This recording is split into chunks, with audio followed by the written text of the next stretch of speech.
Hi guys, welcome back to my channel Lush Gardener. So today we are going to be talking a little bit about the Xgraptoveria Titubans, because I have been talking to a lot of people on Instagram and it has come to my notice that this is becoming a little difficult for a lot of people.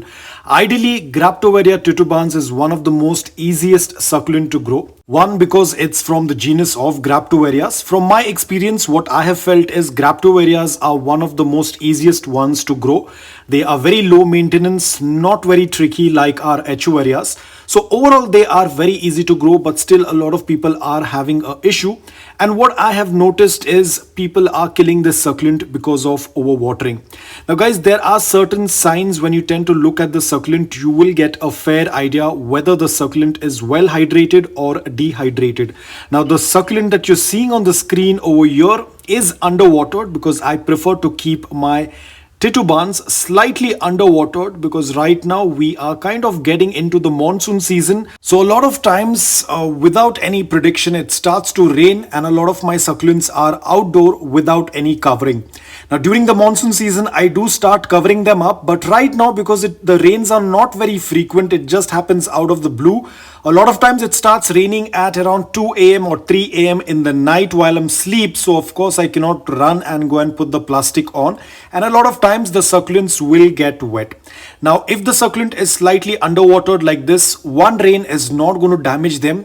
But if the succulent is open, as you can see on the right hand side, on the upper right hand side, you can see the succulent is completely open. Whenever you tend to see your Xgraptoveria Titubans is wide open like this, please do not add any more moisture or water to the soil. The plant will get rotted, because these can easily get rotted with excess moisture in the soil. They do not like a very moist soil. Whenever you feel that your succulent is wide open, please do not add any more water. Keep it in a place where there is a good amount of air circulation. As I've already spoken about this, the soil has to be loose, porous and well draining so that the soil can dry faster. This is one of the reason my succulent is underwatered. You can see the leaves are closed inwards. This kind of gives me a second chance. Even if the succulent is out in the rain, one rain is not going to damage it.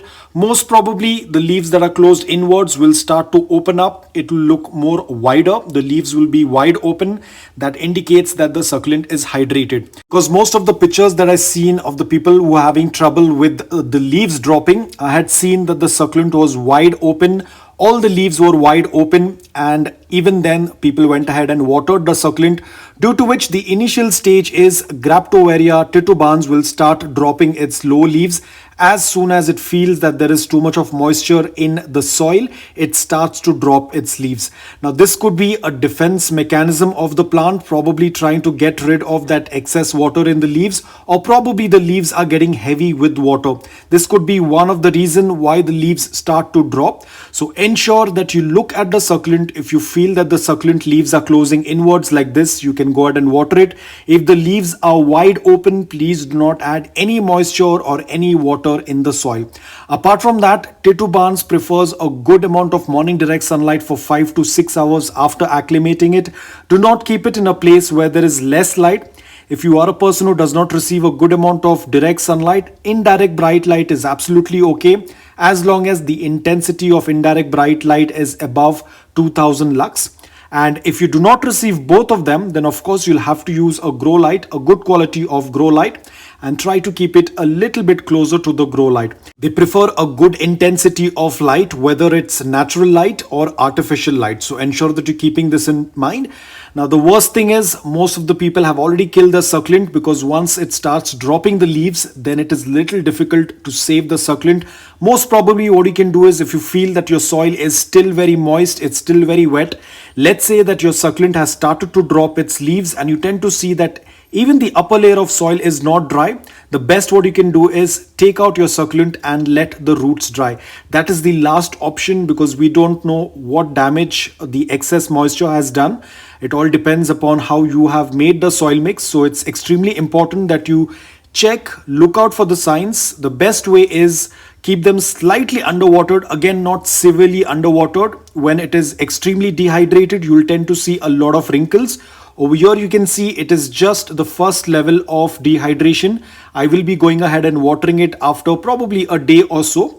So when you are growing titubans, let the soil get completely bone dry. After the soil is completely bone dry, usually I tend to say this, you do not have to water immediately.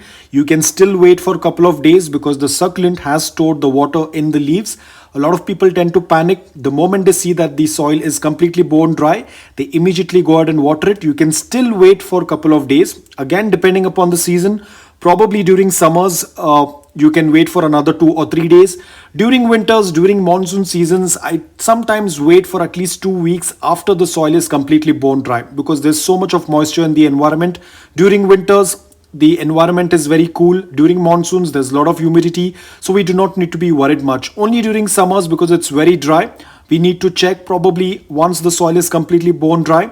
And if you tend to see that there are slight amount of wrinkles on the lower leaves, you can go ahead and water it, or if the succulent starts to look compact like this. So to summarize, if you tend to see wrinkles on the lower leaves, or if you tend to see that the succulent is starting to close inwards, it indicates that the succulent needs water. But if the leaves are wide open, the succulent looks like it's completely open, then please do not add water because that indicates that the succulent is well hydrated.